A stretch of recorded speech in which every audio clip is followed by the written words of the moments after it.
quantize a non-abelian gauge series.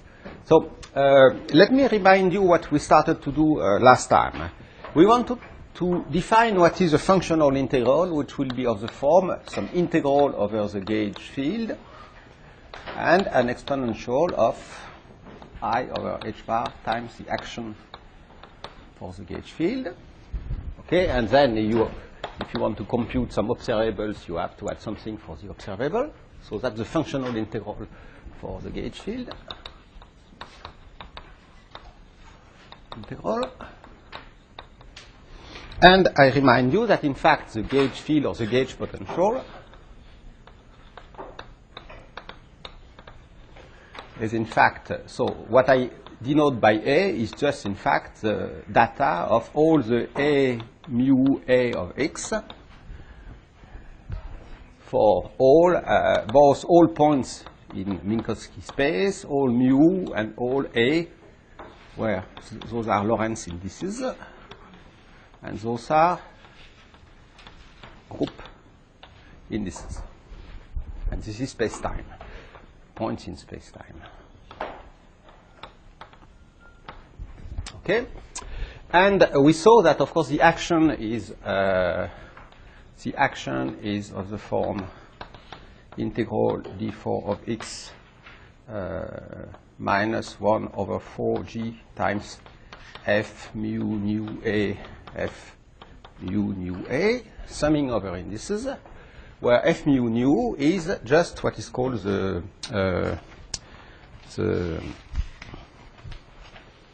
it's the electromagnetic tensor.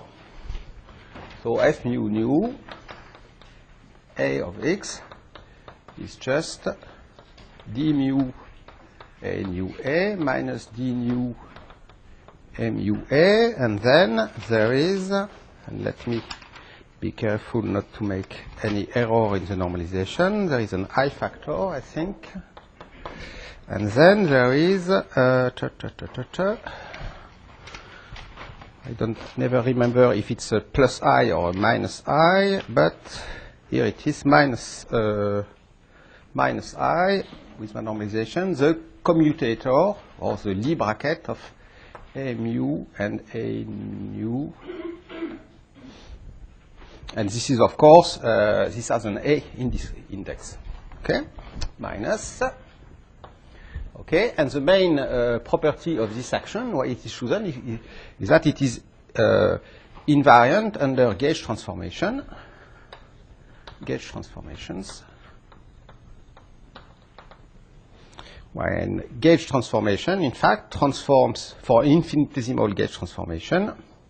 So for an element of the gauge group of G, which is of the form G of x equal 1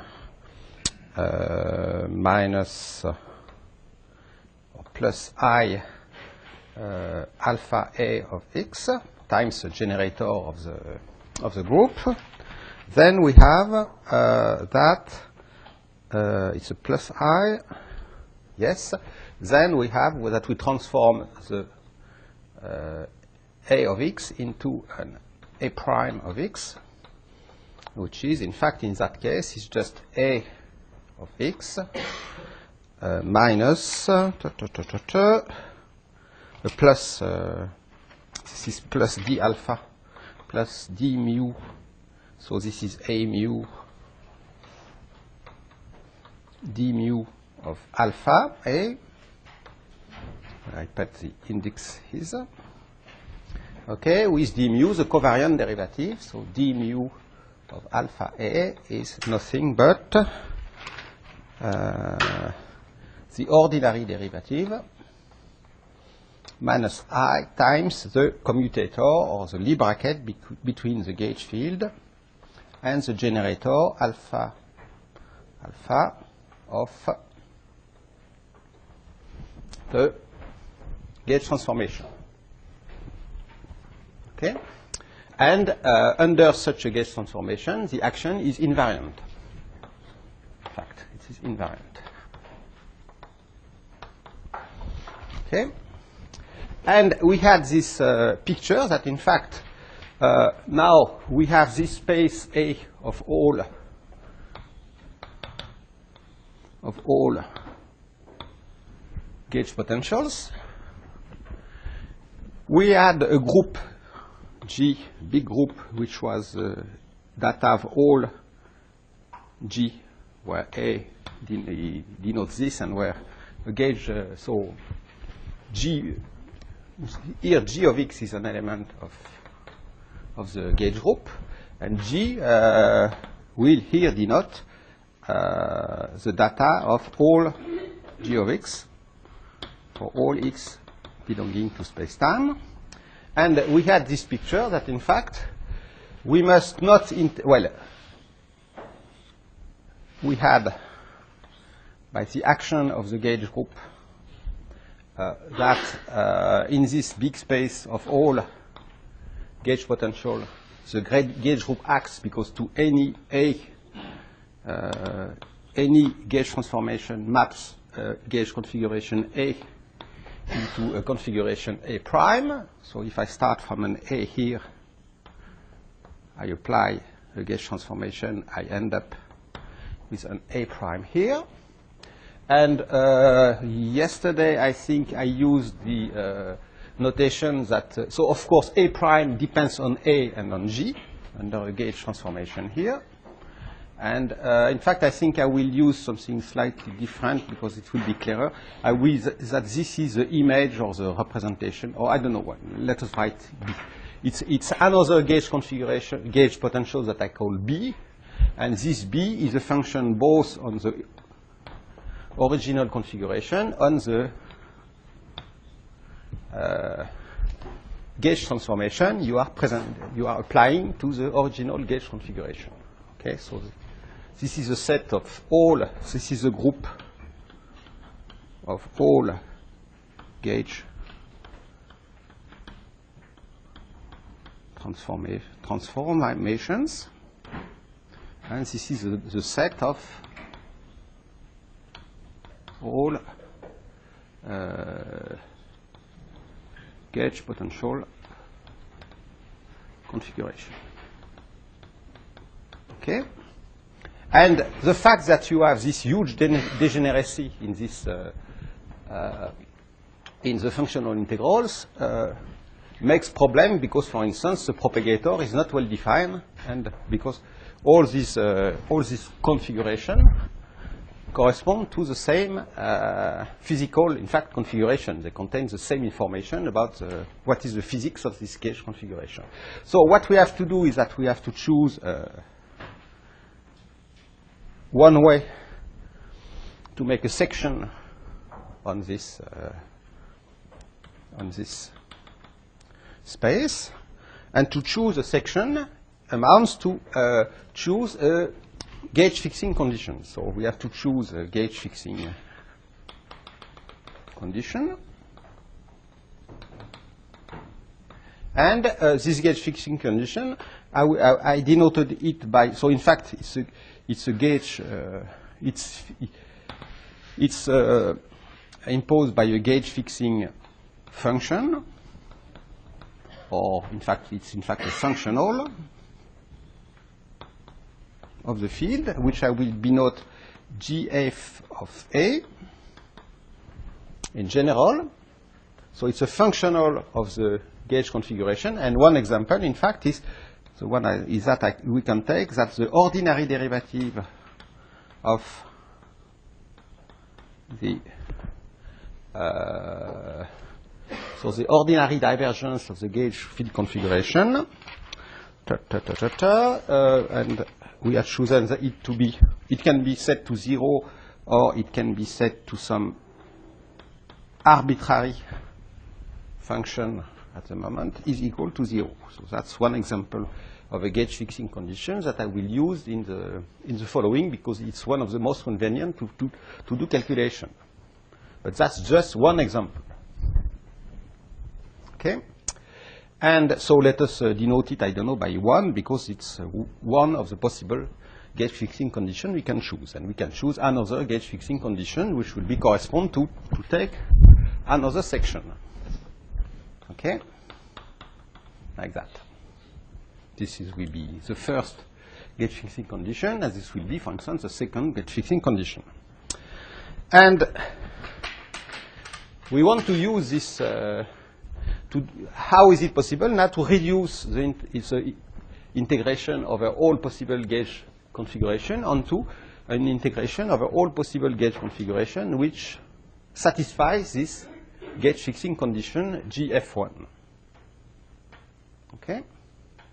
So this is, so I want that GF1 equals 0 as a function. So this denotes a function both of the original gauge field and on X, A, and that's it. So this is a compact way to denote this condition for any mu, any X, mu, and A.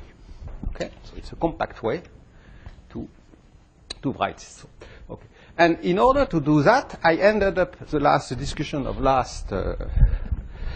yesterday by saying that one trick to do this is to realize that given a gauge fixing condition, you see, for any A, so for any A, there is one, and in principle only one, if we worked well, G. So there is only gauge transformation G, which sends A onto an A prime, which is on this section. So there is only, hopefully, one G such that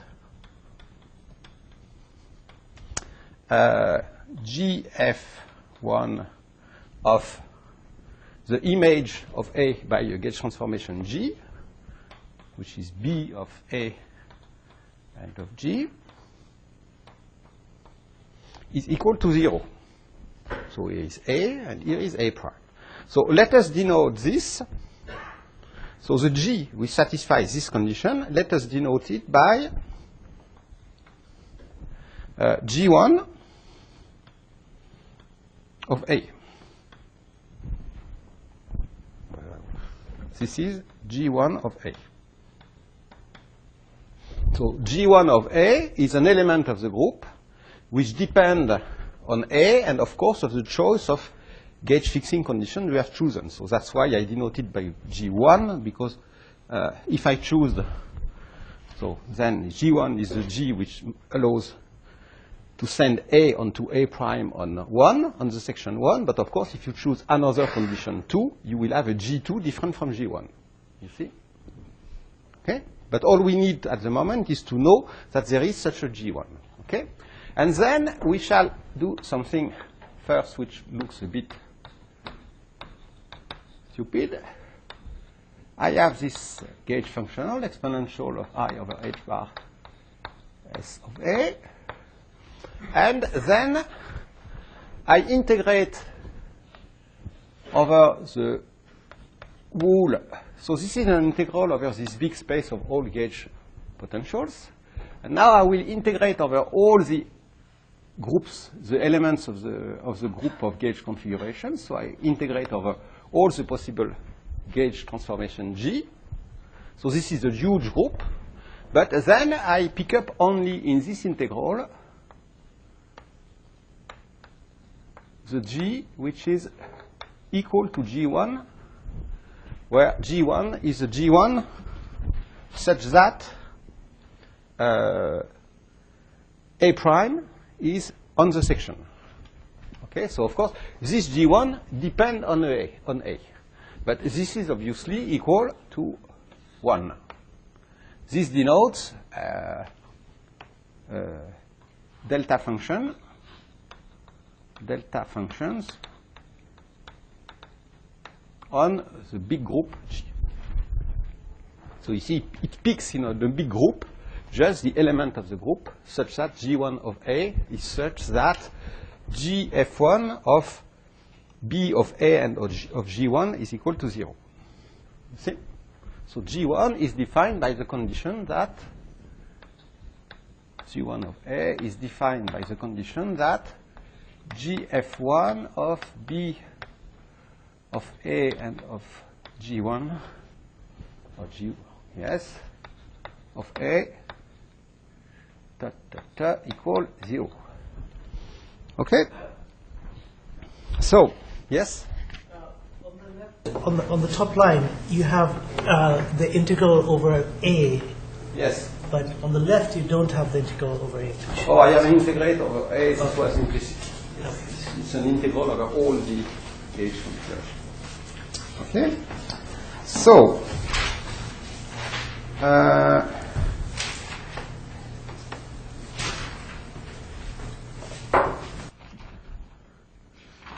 okay, so now we shall use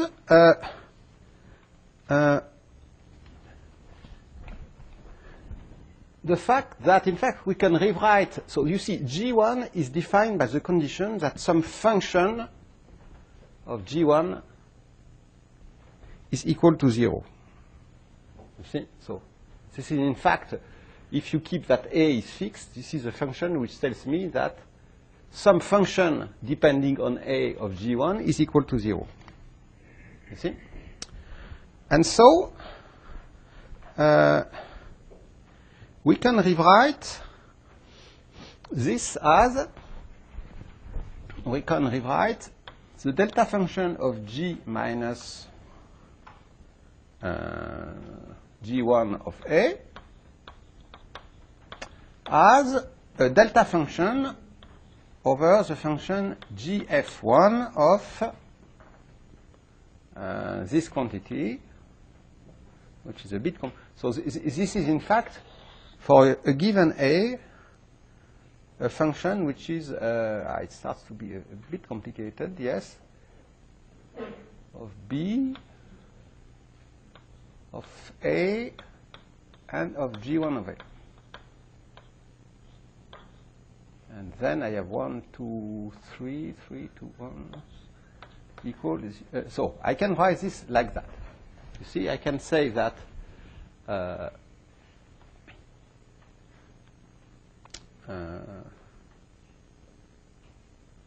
this is a condition on the. It's simply this is simply a condition on the value of the function gf1. You see, so I can rewrite it in a more compact way, perhaps, just by saying that this is delta of gf1, where gf1 is equal to this big object, which is both a function of g and a function of. So it's in fact this is a function of g. Let us say. So g1 of A is defined by the condition that this is equal to 0. You see? G equal g1 of A if this function of g is equal to 0. But the fact that this function of g is equal to 0 means that this function gf1, considered as a function of g, A being fixed, is equal to 0. So I can rewrite a delta function of this as a delta function of this function of gfa. Yes?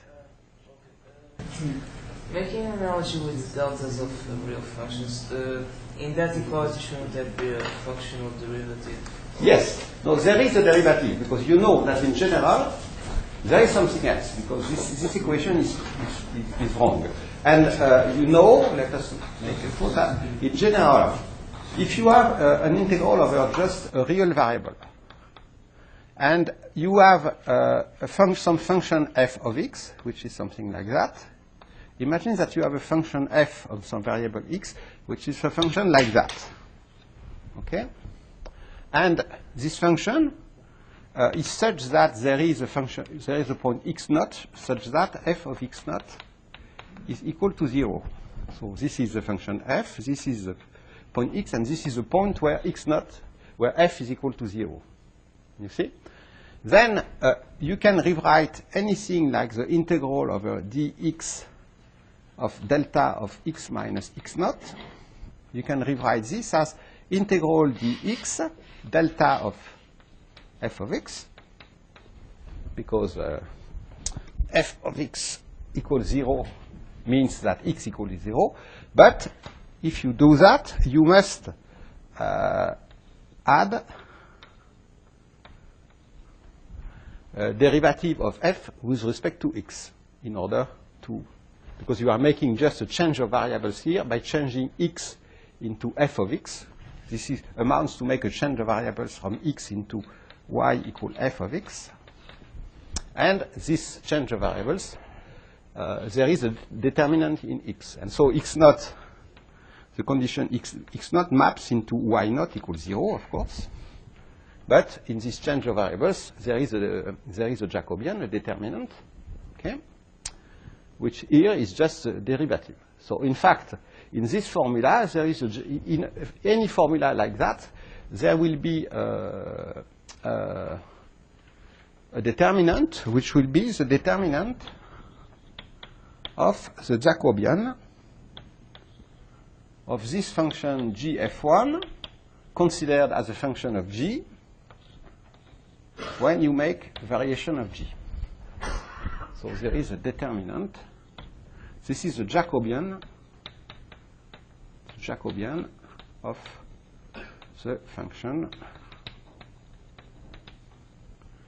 gf1 of g. So it's a function both on a and on g, but I consider it only as a function of g, a being fixed. Jacobian of this function, a being fixed. Okay? So this determinant is a function of a. Okay? So once you do that, now the point is that you can change the variables. So once you have been doing that, you have an integral which is of the form. So let us do everything. I hope you have kept this in there because I will erase it. Then you can rewrite this integral here as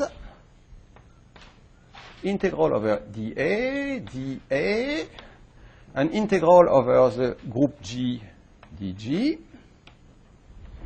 You have the exponential of the action, I over h bar s of A. And then you have this delta function of gf1 of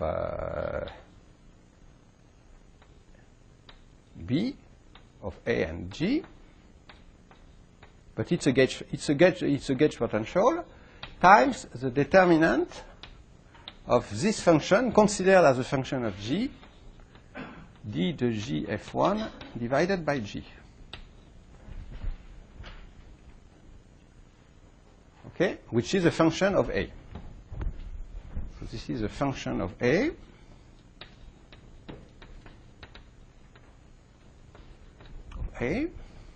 And this, well, the whole determinant with the condition is a function of A, and this is a function of A and G. Okay? But now we can use the fact that this integration is, this measure is invariant under gauge transformation, and this measure is invariant under gauge transformation. So what we can do is that we can invert the two integration, intervert the two integration, okay, by first integrating over A and then integrating over G. So we can rewrite this as integral over the big gauge group of D. I integrate over all possible gauge transformation, okay, and then I integrate over A, and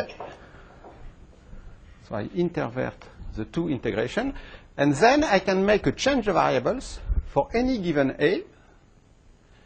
I can intervert the integration. I'm sorry, I can, once I have interverted the integration, what I shall do is that I will change of variables, change the variable of integration over the A by choosing instead of A,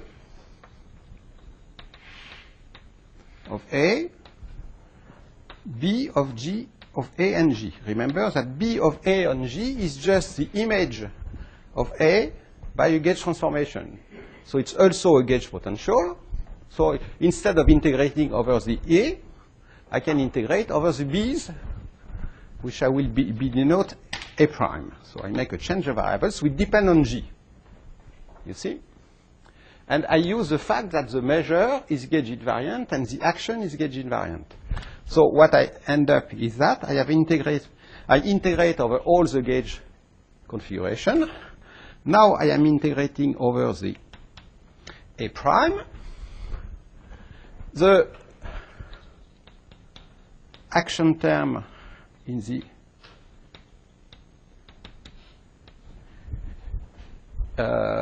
integration functional doesn't change because of gauge invariance. This is true because of gauge invariance. And I end up with something which is more simple, because here I just end up with a delta function of the gauge fixing function of A prime. Okay, so I get a condition just on A prime. And here I get the determinant of this Jacobian, d de G F1 over dg. But that's the same thing, where this is in fact a function of the function B of A prime and of G prime. Okay? A prime being fixed. I'm using gauge invariance. So now, instead of making a gauge transformation on A, I am making a small gauge transformation on A prime. Here, so yeah, I'm looking at how the volume of these changes when I am making a small transformation around a point A prime, which is already on the slice. So by doing that, by doing this change of variables, I am just reducing the interaction, the integration on the slice. Now, because of this delta function, you see I'm reducing the integration on the slice. And this is just a volume term associated to this slice, which tells me that I have to take into account this interaction, this slice in a different way. If I have a slice like that, or if I have something which is much more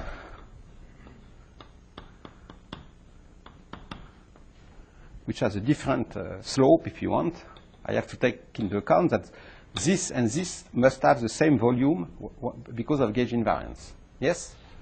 What is G prime in the last equation? G prime is just, I'm considering, it's another group, it's another element of the group. Simply, I am taking derivative with G of this function of G prime with respect to G prime.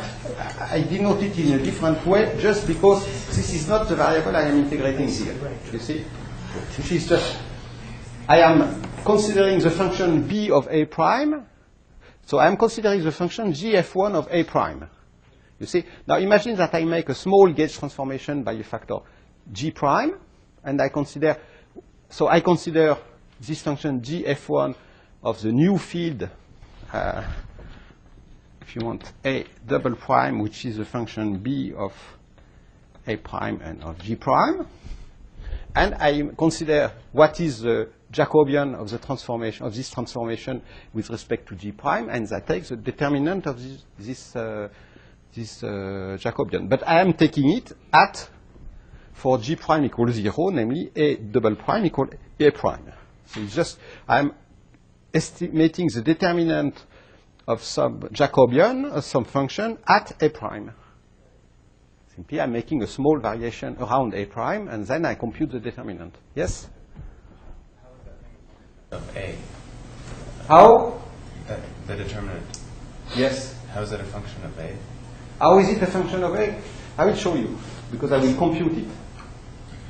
Okay. In general, it's a function of A, because it may not be a function of A, but in general, it could be a function of A, because, for instance, it will be different here, and where is my red chalk?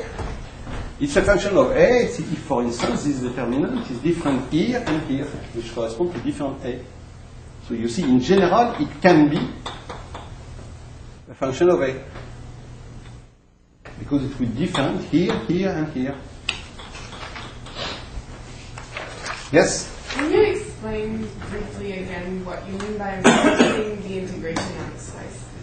Reducing the integration on the slides means that, this function, these delta functions, means that instead of integrating over all the A prime, I am integrating on the A prime which are on the slides. You see? So what I've been doing is I started from integration of all the A's, and when considering what's happening when I integrate over the neighboring of the point A, I just have used the gauge invariance of the whole integral and of the integrand to always come back here. So if I integrate here around this point, I make a gauge transformation, I go there. If I integrate over this, I make a gauge transformation over there. I do that for all the points here, here, here. So at the end, I get an integral just over the slice. But there is a volume factor by doing that, and the volume factor is contained in this big determinant. Okay? So it seems a bit complicated, but if you follow well what I've been doing, it's quite simple. It's just a generalization of what I've been doing for a function, a single function, for instance. Okay? And once you have been doing that, you see that the integral, so this integral doesn't depend on G anymore. It depends on A prime. There is a determinant which takes into account what happens when you make small gauge transformation in G prime around the point. But the integration over G factorizes. So you get you. Okay. So this is simply, you will have something which is an infinite factor, which is basically the volume of the big gauge group, times an integral where now I have dA prime. So let us write it here, because I will times an integral with this term, which is an integral over where I have made a gauge fixing with the gauge fixing. Okay, and let me write it, this integral here, because we only have to deal with this integral. So the functional integral taking into account the gauge fixing, so the functional integral with gauge fixing is just this integral, integral over dA, exponential of the action, I over h bar s of A, times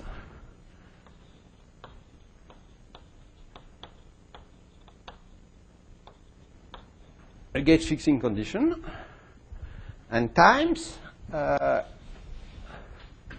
this determinant of this dgf1 over dg prime of b of A and on g prime. And of course, calculated when g prime is equal to, so when I make a derivation at g prime equals 0, once I've computed this, and so therefore b of A at g prime is equal to A. So this is a function of A. You see? And once I've been doing that, I can forget about everything. Okay? So this is the final result. This is what I should compute if I want to quantize in a consistent way my gauge theory. Yes? I think I'm not getting this now, but like, there's G dependence in this integral, right? Yes? But you said that the G integral like factorizes. Yes. But that determinant depend on G.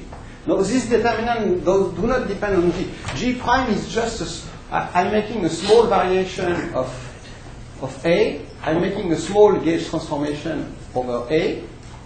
So now A prime is, I have denoted E prime. I went back to the notation A because I have no A anymore. So I write A prime as A. You see? I think maybe what he's talking about. Yes. I don't know. It's explaining that step where you change from A to A prime, and then your determinant changed, and now you have a new G prime that doesn't. Is it fixed? Is it No, prime equals 0? everything will become clear when I compute this on a specific example. So I think I prefer to wait for your question and to compute. You will understand exactly what I mean here when I will compute it. So we choose as a gauge function GF1 of A. This was, remember, this was something which was depending on A and mu and of X. So this was some function which was corresponding to d mu A of X minus omega A of X. So this was my what I mean by GF1 of A. This is the value of this function. Okay. Now let us make a small gauge transformation. A small gauge transformation. A small gauge transformation means that instead of considering the function A, mu A of X, I'm going to the new gauge field B mu A of X, which is A mu A of X plus the gauge plus some gauge transform plus some variation, which is, we have seen, d mu alpha A of X, where d mu is the covariant derivative. You see? Therefore, this is A mu A of X plus d mu alpha A of X plus or minus, but I erased that. And let us write it explicitly in terms of the coupling constant of the group. I will have an FA BC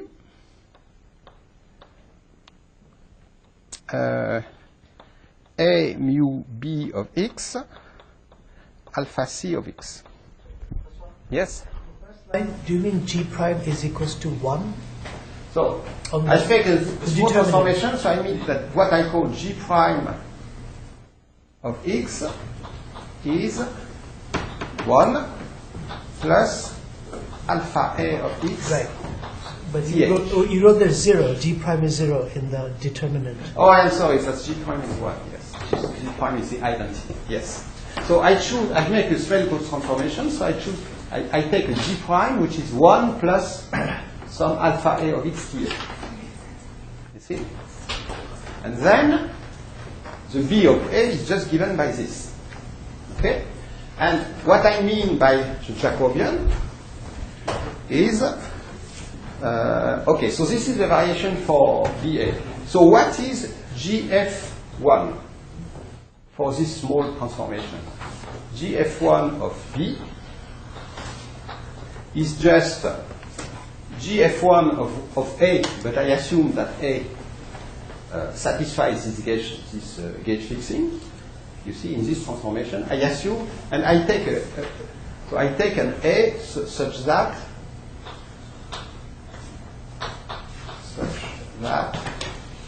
this is equal to 0.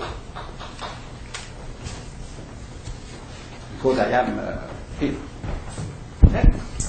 So what is then GF1 of B? Of course, if I make a gauge transformation, this will not be equal to 0, so there is a variation of GF1. So what is GF1 of B? GF1 of B becomes simply d mu of this quantity minus omega A. So GF1 of B is d mu alpha of x minus omega A of x, which is equal to 0, plus d mu of this. And d mu of this is d mu of alpha A of x plus f A B C d mu of the product of A mu B of x times alpha C of x. Okay? So you see that that's GF1 of B is something which is proportional to the variation of I mu of G, which is alpha mu. So it's something which is something times alpha mu. So I can rewrite this as, in fact, some differential operator that I will call capital D with an F P of alpha. And this will be a function of alpha, so it depends on, so this depends on C and on X. And what is, so I rewrite the GF1 of B as some differential operator acting of alpha. So this is a differential operator. And what is this differential operator? This differential operator DFP acting on alpha of x is simply, well, this object, so this differential operator is d mu, which is the Laplace, the ordinary Laplacian. So let us write d mu times delta. So this is something which depends on A. So this is a differential operator which depends on two indices A and C, and there is a delta AC d mu. This is the part which acts on X, on the of alpha mu, and then there is this.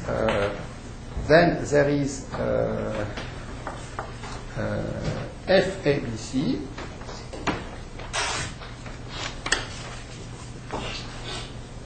d mu of A B mu of x.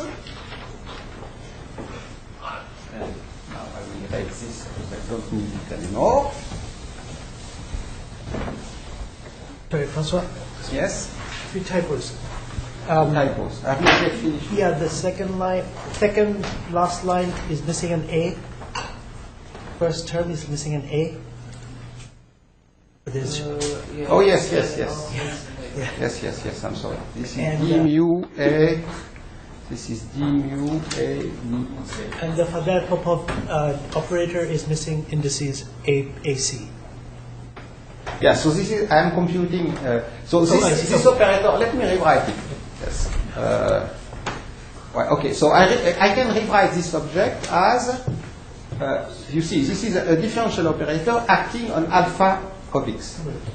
Okay, and this differential operator, I can write it of delta AC times the ordinary Laplacian plus, and then here I use the functional derivatives. I just apply d mu either here or here. And therefore, then I get this plus FABC A mu B of x times d mu of alpha C of x. Well, d mu acts on alpha C, so this is just d mu. Okay?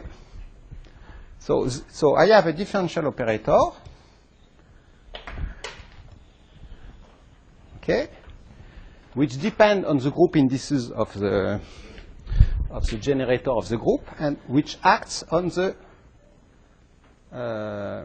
alpha, on alpha C. So you see that I have a differential operator which is called the Faddeev Popov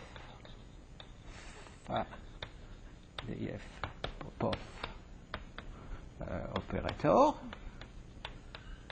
okay, which acts on alpha, and which to an alpha A of x send me an operator which is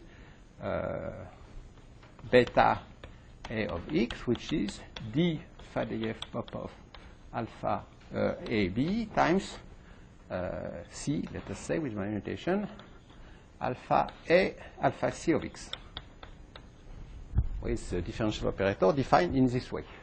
So it's a Faddeev Popov operator DFP, which depends on A, because there is an A here. You see? Yes? I don't get why we are setting G prime to 1 in that determinant. I mean, does that No, that's make because sense? I am confused. I have to compute simply. I have to compute the determinant of this differential operator, where I choose an A which satisfies the gauge fixing condition. I make a small variation, alpha, and at the end I set alpha equals 0. So you see, this Faddeev Popov operator, written in this way, depends on the gauge potential A, here and here, but it do not depend on G anymore. I'm just making a small variation. Okay, but isn't that the determinant of the operator basically a product over all eigenvalues on the I guess vector space of functions? Yeah. So I have a yes. Does it's like I'm making taking a determinant of a matrix and setting one of the entries to 1 or something. I don't understand. Okay, I will show how to compute it. So this determinant. So we have a differential operator. It's a differential operator. It's important. It's a differential operator. Which depend on the gauge potential, because you can rewrite, if you want, you can rewrite this operator in a very compact way as you see that this is in fact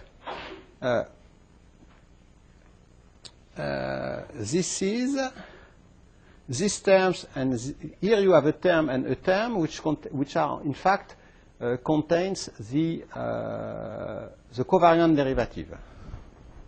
So you can, and here you have a d mu of AB. So it, in fact, this differential operator can be written in a compact way as, if I am not mistaken, d mu, the ordinary derivative, times the covariant derivative. That's a compact way to write this Faddeev Popov determinant. It's the ordinary derivative times the covariant derivative, and the covariant derivative depends on A. But I prefer to write it here with all the indices, the Lorentz and the group indices, in order to be sure of what I mean by this Faddeev Popov operator. And what I have to compute now is, how do I compute the determinant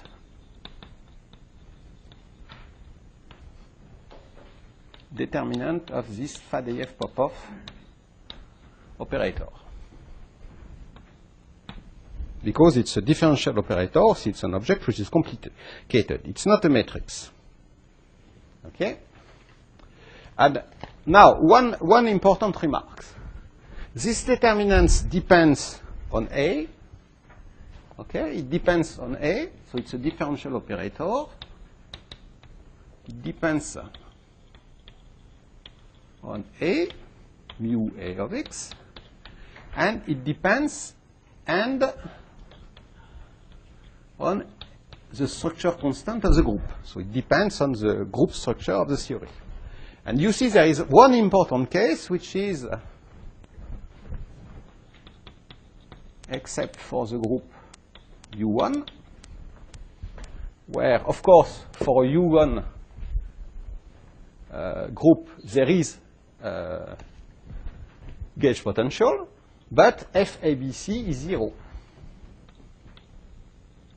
FABC is identically 0, because FABC has to be antisymmetric, and there is only one index. So you see that in the case of the electromagnetism, this Maxwell theory, this term disappears,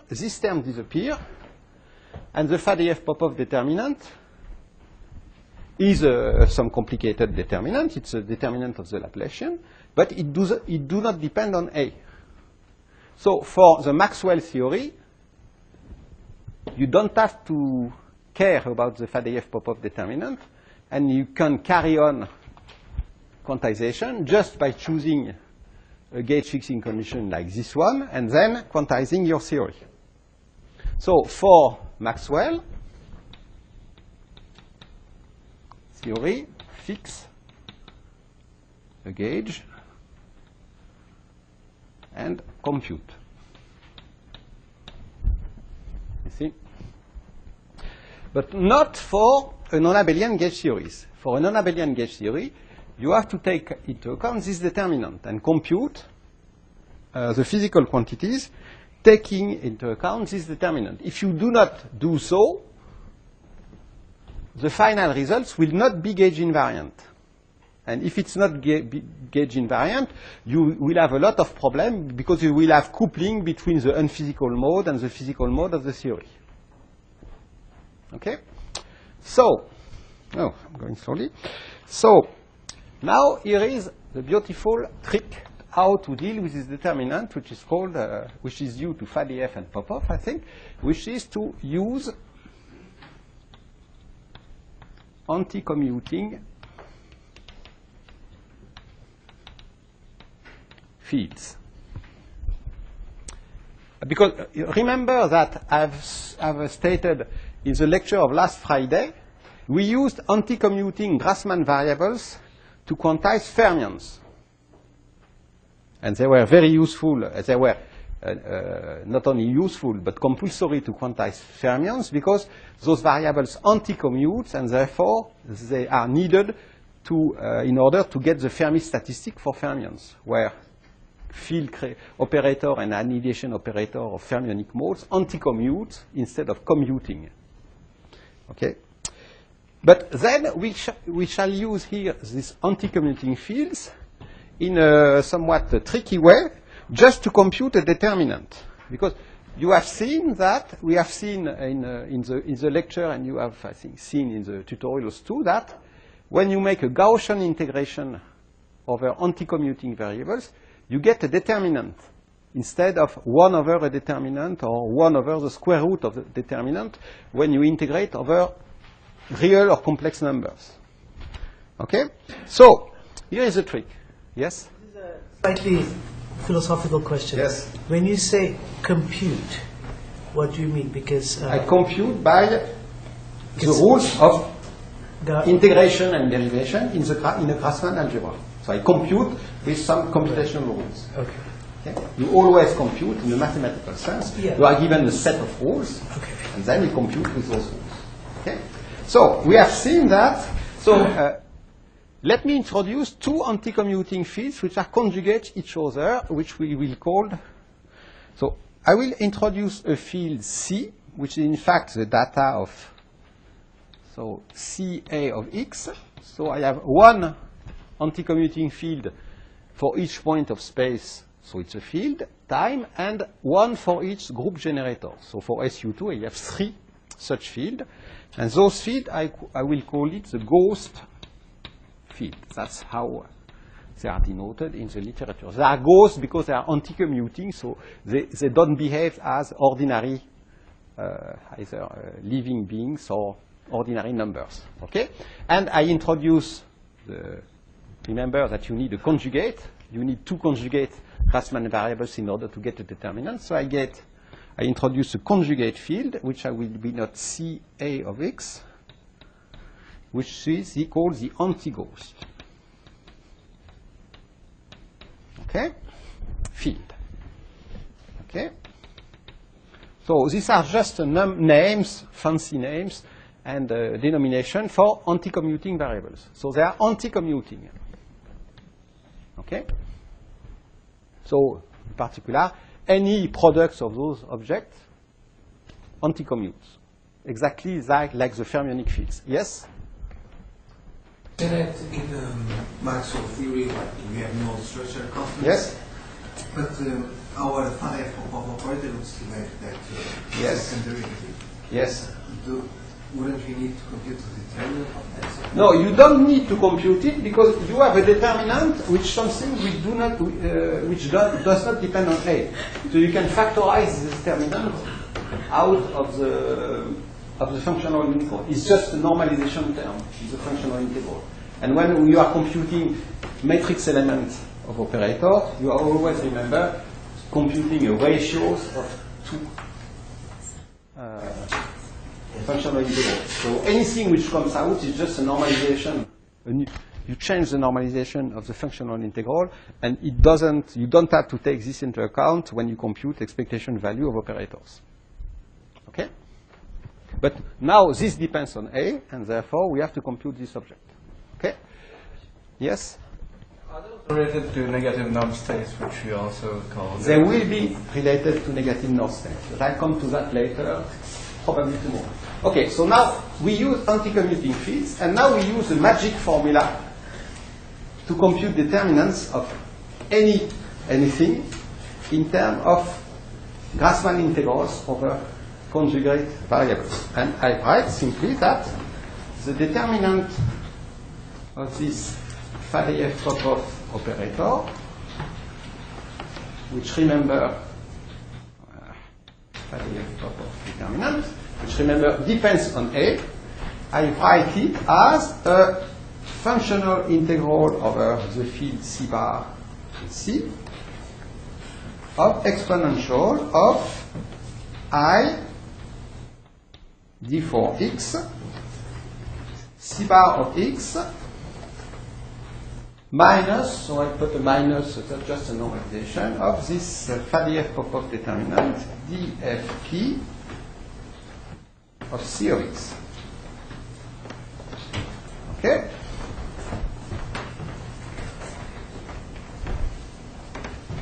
Where, remember, what does it mean to have, to compute this object? It means that I can rewrite it by making partial integration. I can rewrite this as this object. What this means simply that I am computing. This means C bar A of x times minus the Laplacian operator acting on CA of x. Well, that's okay. And then, by playing just a little bit with partial integration, I can rewrite this as minus C bar A of x FABC and d mu, the operator d mu acting on A mu b of x, CC of x. Okay? Oh no, it's just because I've put a minus and a minus. Okay, so here is the meaning of this big operation. This big means something. Okay? So this means this object, this quantity here is just this quantity. Okay? And you see that you have now two different terms. You have a kinetic term,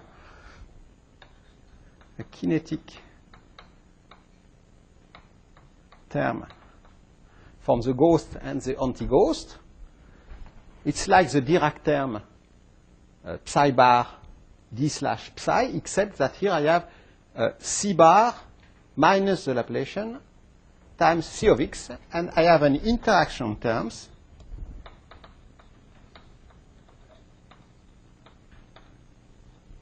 involving the gauge potential, because I have an C bar, C mu b. Okay?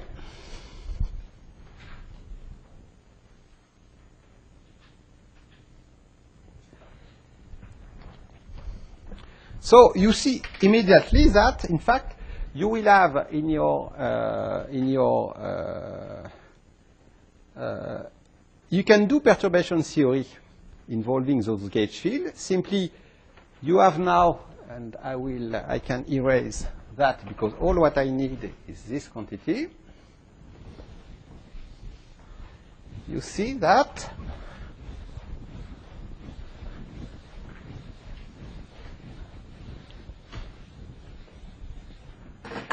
I can now, in addition to my electromagnetic potential, I have two new fields: the ghost and the anti-ghost. You see, and I have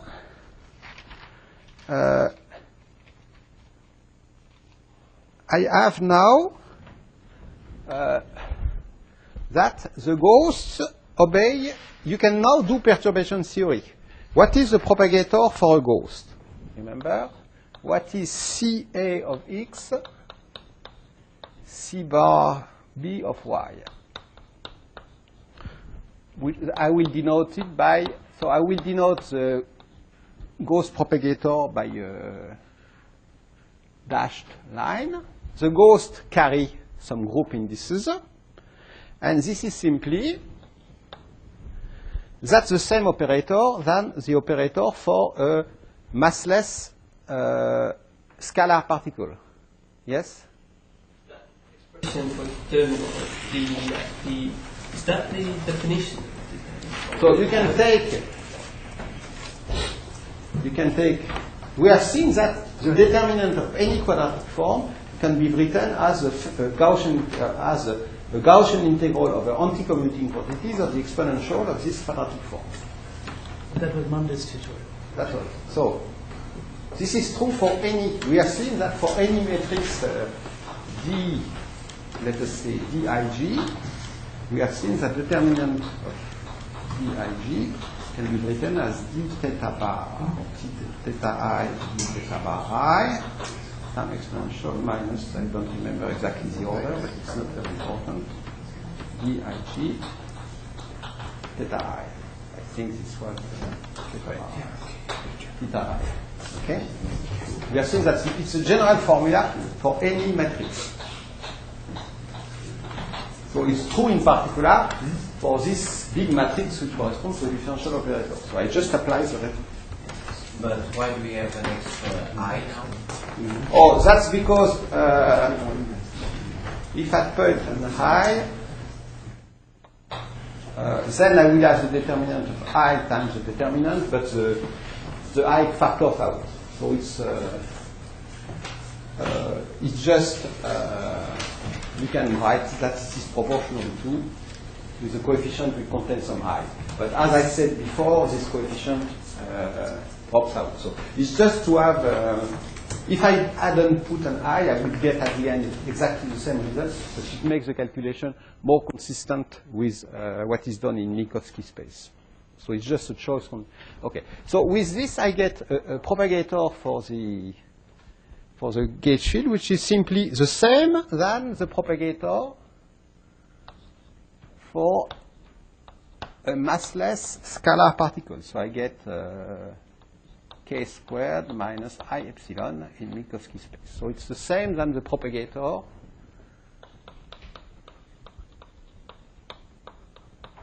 of a scalar massless charged because it carries particle. You see? So the ghosts are massless, they are scalars, so they have spin 0. So they have spin 0.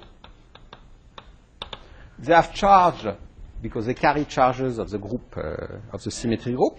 Okay? But something very important, the ghosts and the anti-ghosts anti-commutes.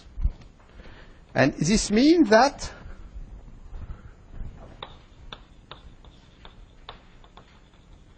the operator anti-commute, therefore they obey the Fermi statistic.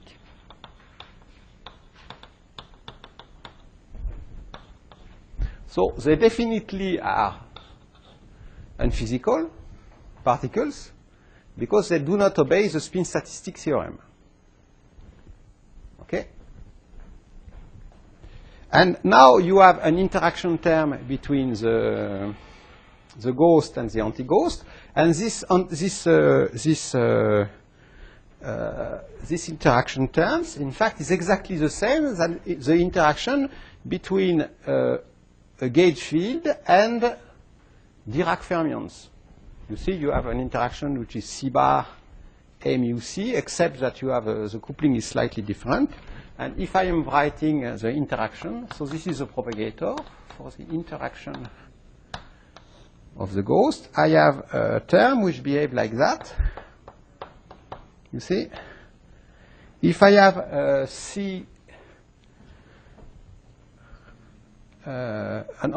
ghost which propagates like that, here I have a gauge bosons which carry a group index and a mu index. This is the B and the mu of the gauge bosons. This is the charge of the ghost, the charge of the anti-ghost, C and A. And I have a vertex, and if I assume that this vertex with the usual Feynman rules, this is of course the momentum which is carried by the ghost. This is a 4 momentum here. K is a 4 momentum.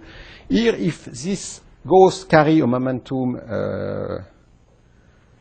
some momentum, this fermions, this gauge boson, this is the gauge boson. If it carries some momentum, let us K1, so this is K2. This gauge boson will carry a momentum P, with P equal K1 plus K2. So this is the momentum of the ghost which comes out of this interaction vertex, and the probability amplitude associated to such a process is simply minus G, F, A, B, C, P mu. And there is a factor G, because remember, when you are doing perturbation theory, we rescale A mu by a factor A tilde mu times the coupling constant when you are doing perturbation theory. Okay? So you see that there is an interaction between the ghost and the electromagnetic field. This is the propagator for the ghost. Okay? And in my functional integral, now my functional integral, I can rewrite it. Let me forget about that. I can rewrite my functional integral as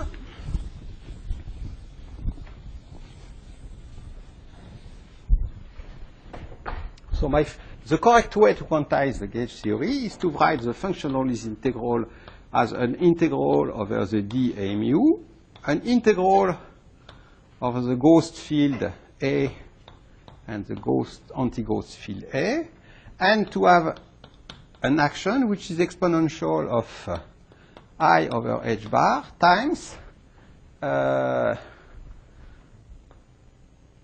integral over 4x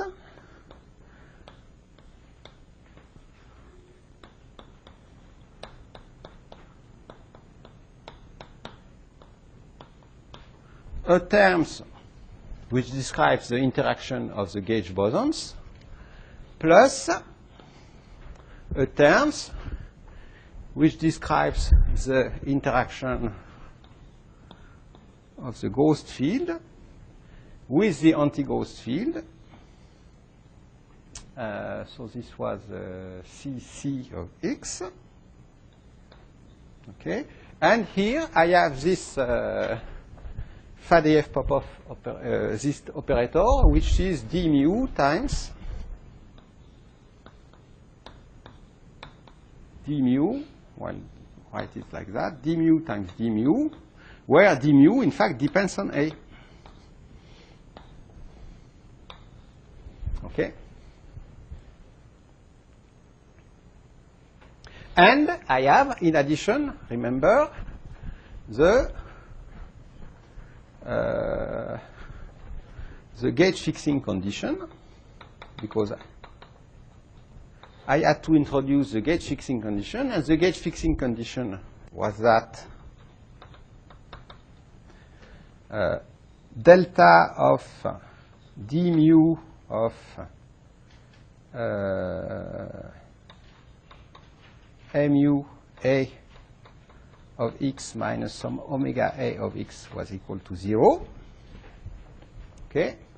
And this gauge fixing condition that I had to add here, I can write it, in fact, and that's one final trick.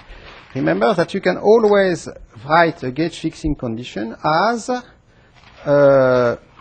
this is a delta function. So a delta function can always be written as the Fourier transform of something which is you can do that in a different way, but I can always write this as an integral over what is called Lagrange multiplier BA times exponential of I integral d for x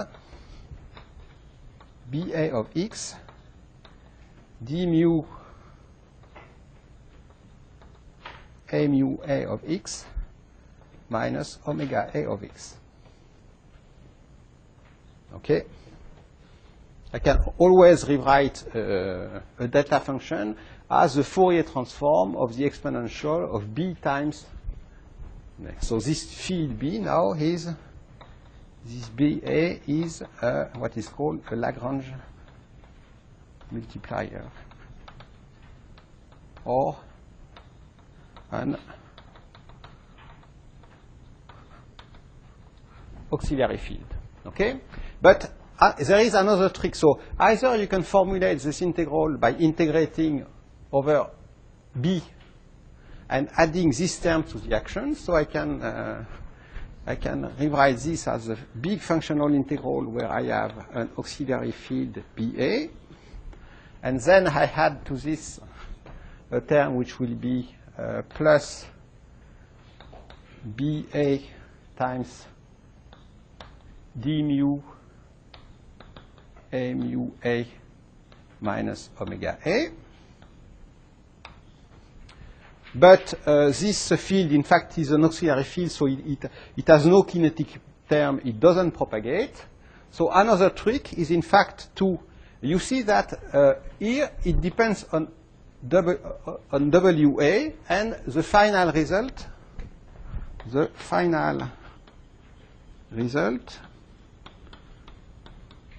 should not depend on the choice of the function omega a of x, which is in fact a gauge fixing condition. Okay? And therefore, in fact, another trick to get rid of this Lagrange multiplier, which is a trick due, I think, to Feynman or to Toft, is to integrate. So since the results do not depend on WA, you can introduce finally integrate over all possible WA with a Gaussian weight. So you can introduce basically something saying that, where is it? It's here. So I can integrate over it. So since it doesn't depend on the choice of WA, I can integrate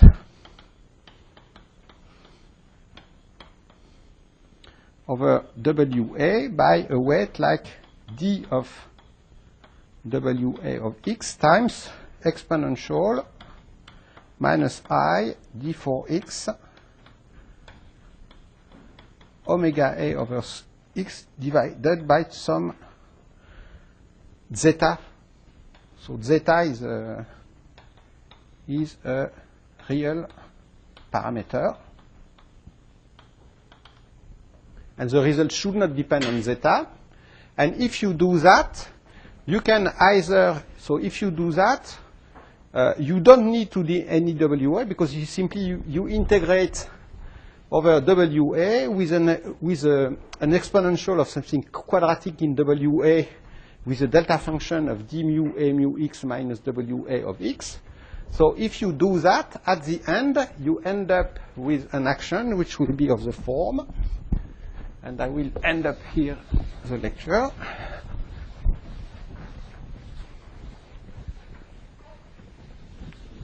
Yes. I will end up here. You end up with a functional integral which is of the same form than this one, except that you have no integral over B. You end up with an integral where you integrate over all the gauge fixing condition d a mu A. You integrate over all C A and C bar and C A of x. And you have an action which is of the form, so I over, so you have I times integral over d for x minus 1 over 4 g squared f mu nu A f mu nu A of x. Then these terms, if I integrate with the constraint, I get a term which is minus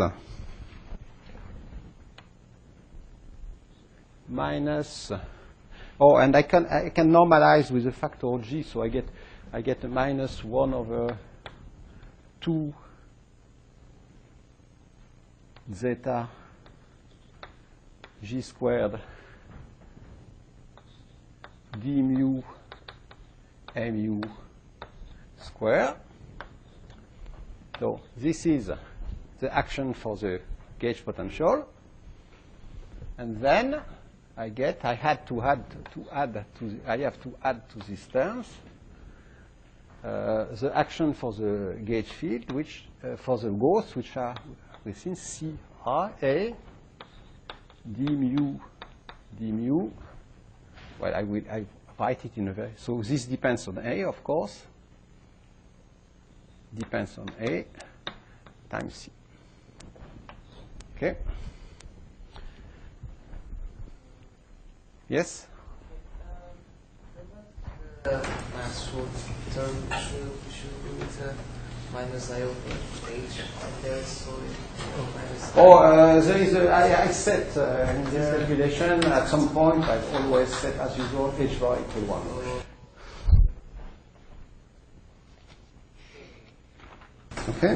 Yes, so there's inside the bracket before the 1 over 4 squared, that's nothing. Oh, there is a I, not an No, it's a minus sign inside the bracket. So it's an I and it's a minus sign inside. Yeah? Here, there is a there is a minus sign, and here with white shows there is also a minus sign. Okay? And you see that adding this term, so this is the gauge, so the gauge fixing term from two terms.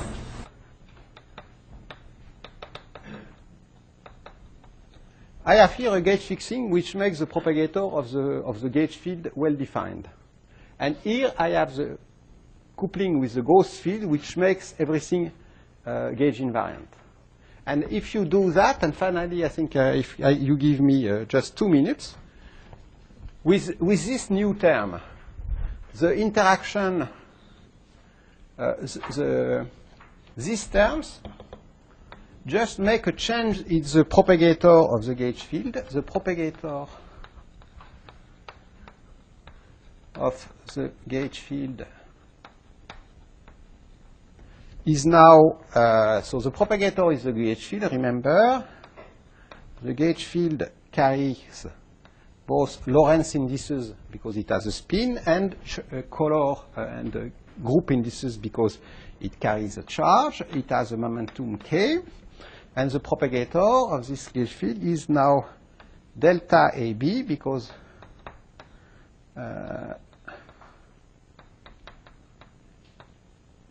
the field are charges. There is a -1 over k squared minus m squared.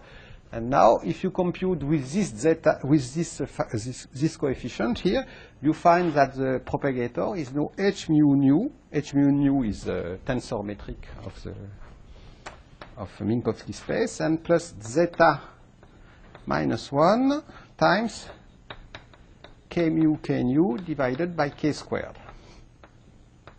Okay?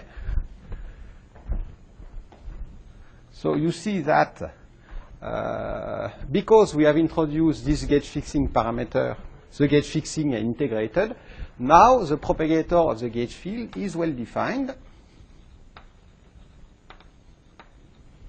Okay? But in general, it contains contribution of longitudinal modes. It's well defined, but it contains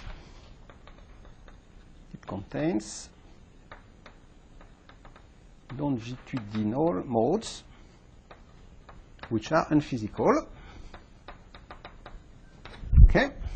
And the interaction terms we wrote yesterday for the gauge field, where we have seen that you had interaction between 3 gauge fields and 4 gauge fields. They are unchanged.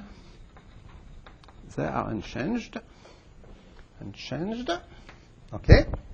So finally, by this bit lengthy procedure of quantization, you end up with a quantization procedure where, by the gauge fixing condition, you modify the propagator of the gauge field so that it becomes well defined, but it contains unphysical modes, which are the longitudinal modes. You have interactions between the gauge fields, because it's a non-abelian gauge series. You have new unphysical fields, which are the ghost and the anti-ghost. They behave like scalars, massless scalars, but with the wrong statistics, because they obey the Fermi statistics. And those gauge unphysical new fields interact with the gauge boson. And it turns out that it's thanks to these new unphysical fields, when you compute any physical, for instance, amplitudes containing physical, therefore transverse bosons, so physical particles, thanks to these unphysical particles, you get something which is physical, because there is a cancellation between the contribution of the ghosts and the contribution of the unphysical modes of the gauge field. And I will discuss that very briefly tomorrow. I will give example at one loops of how those quantization takes place. But you see, in order, the moral of that is that in order to quantize gauge theories in a consistent way, you have to fix the gauge. Fixing the gauge introduces problems with the longitudinal modes of the, but you have also to introduce those ghost fields, which seems unphysical, but in fact which are there in the mass semantic of the quantization, in order to obtain at the end of the game, at the end of any calculation, something which is perfectly well defined physically and which doesn't violate neither causality nor unitarity. Okay, so thank you, and tomorrow I'll give example of one loop diagram calculation. Yes? Two? Okay, so here, for instance, I have introduced the B fit because it is used in some calculation. But for instance, if I introduce the B here, you have something where here you have the B and you have the omega. If I add an omega squared here, I will have a B, an omega, and an omega squared. Okay? And integrating over the omegas. Now I have to integrate over the omegas, and I have to integrate over the b's. But this is, here I have a term which is quadratic of degree 2 in omega, and of degree 1 in omega and b. So it's a quadratic form in omegas and b's. So we can integrate both over the omegas here and over b's, and you get this result. Because it's another example of Gaussian integrals. So if you fix the omega, for instance, to be omega equals 0, you need to introduce a b and to do the calculation with a b. Okay? And so the result will be slightly different, but at the end, you will get sensible result. And if you integrate over the w's in general, you can also integrate over the b's, and at the end, those auxiliary fields, well, this auxiliary fields b and this auxiliary gauge fixing variables you are integrating over at the end disappear completely of the calculation, and you end up with just physical fields, which are the gauge potential and the ghost and the anti-ghost. So depending on what you are interested in and what you compute, you can get calculation with the auxiliary field or calculation of expression with an auxiliary field or without an auxiliary field. But for some theories, for instance, in supersymmetric theories, often the auxiliary field plays an important role. Okay.